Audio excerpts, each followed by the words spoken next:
What is up, you guys? Welcome back to another day on the channel. I just left my grandma's house because I went to go check to see if I had a package. Sorry about that. I had to stop by Hawaiian Barbecue to pick up my food, and now I'm headed back home.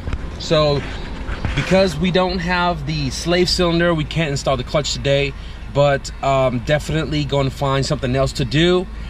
Plenty of other things to install on the car and get it more ready and more closer to being completed and back on the floor. So let's head back home and eat me food first. And we are full. So before we get started with today's agenda, I want to run something across you guys fairly quickly here. I want to let you guys know that BUILT2DRIVE merches are now back online. Link will be in the description below. BUILT2DRIVE, we collaborated with Teesprings, which is what Mark from Honda Street Garage uses. And the cool thing about that website is that they take care of all the prints, the shipping, and all of that goodness. And we have the BUILT2DRIVE t-shirts, long sleeve t-shirts, hoodies, and phone cases. But right now, tees are back in stock, guys. And if you guys want to support your boy, please check out the website, find something you guys may be interested in, and buy 100 or 200 of it, who knows. All proceeds will be going towards a new camera first of all, and then everything else will be towards the project and everything else to make these projects work. With that being said, today I am going to be pulling the exhaust off because I didn't do that last night, and then we can get the car put back onto the floor. I'm going to move on to the interior. There's nothing else really I need to put up on that firewall or fuse box area, and that means that the dashboard can go back on. Anything else that I need to touch underneath the dashboard can be accessed obviously through either the glove box or the steering column, which is not a big deal. Bled the brakes out last night, so I don't think there's anything else that we need to do as far as suspension and brake related. Didn't get the slave, so probably gonna have to put that off until it does come in. My aunt's gonna text me if the package comes in today or not, but we'll see. And once we take care of those two, we'll move on to something else that maybe we can do. So I had to cut the exhaust into 3 sections because there's no flange on here, and you can see this herpy looking weld transition from a 2 1/4 to 2, I guess. But cut that off the box. I'm gonna keep the box. I'm gonna toss this, maybe, who knows, hoard it in the backyard. And then I got the B pipe, mid pipe. Oh, I just realized I need to put that power cable to the fuse box right there. Anyways, I can do that afterwards. Anyways, so I'm gonna put my dashboard in the car before I put it on the ground, so that way I don't like struggle to get up and down out of the car. Easiest way, drop your steering column, and first I gotta install my dash bar, which is this ugly looking rusted thing right here. Every EF comes with it, and they are only held by 5 bolts, I believe.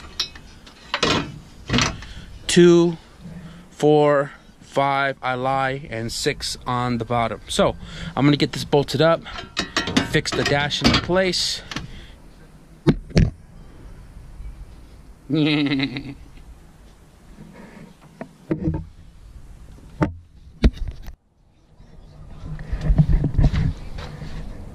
So I got the interior all buttoned up.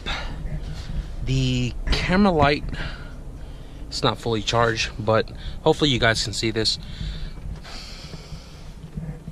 Dash is all reassembled. Center console is not fully tightened down, and the glove box is not tightened down. The bolts are there, but these are going to be coming back out real soon because I'm going to be installing some stuff right here that you guys will have to wait and see in another video. So it is dark because my uncle's Sienna, I'm gonna have to reach out for you guys. I'm gonna have to reach out to you guys really quick on this one. 2011 Toyota Sienna van with a check engine code P0012. I forgot what it was, but I'll put it right here. And I don't know what this is, if it's, you know, something to do with the engine or a sensor or something. When you drive the car, it makes this crazy like clicking noise on the right side of the engine, and the center navi throws a check engine light for low oil pressure. Please turn off immediately and contact your dealer. I'm not gonna get further into that. And then his daughter's Honda Fit just so happens to have issue as well. It doesn't shift, or it doesn't drive past 20 miles an hour. I had to look into it, whatever, but you know, that's why I lost daylight. But I got the dash all buttoned up, and that's as far as the interior goes. I'm not going to drop the car on the floor just yet, because I'm going to be swapping out the 2 front wheels for a spare set, because my friend is going to borrow my 2 fronts and another 2 for his rear from his cousin. And I'm going to be taking the wheels on his EK, the silver EK. We're going to be sanding it and prepping it for paint, which is going to be on the same video. I am going to be painting my valve cover, because we are doing it the same color. And I'm also going to be painting the velocity stack pipe that's hanging up on the wall over there. Oh, and also these wheels. So yeah, I'm gonna figure out what else I'm gonna do right now, because the interior is buttoned up. The center console is another video. My aunt just hit me up. She said that a package just came in for me, so I know for sure, in fact, that that is the slave cylinder. So tomorrow I'm gonna go pick that up, and then we'll do the hydro bleeding clutch line install. And yeah, I think once we do the hydro bleeding, we can install the radiator. And then like I said, once we swap out the wheels, we can drop it on the floor and then get this car rolling. Technically, I can turn it on right now. So I got the 17s on the front of the CRX, and the Slipstreams are in the garage and ready for when Eric needs them. And I don't think I'm gonna put the car on the ground just yet, because I thought about it. Nobody's coming in as of right now, so the car is nicely elevated for me to get in and out to work with the center console or whatever else that I'm doing with the engine, like the slave cylinder and stuff. So I'm gonna leave it up in the air, but just for my knowings, the car could just go back on the ground, roll out, no problem. So I was just thinking about it. I know I mentioned in Monday's video that I'm going to be cutting my uploads to 3 times a week starting next week, and I'm really on the roll. I would love to give you guys progress as we go, rather than several days in between and then you guys are behind on the updates. So I may continue doing Monday to Friday uploads, but I am going to cut the video short.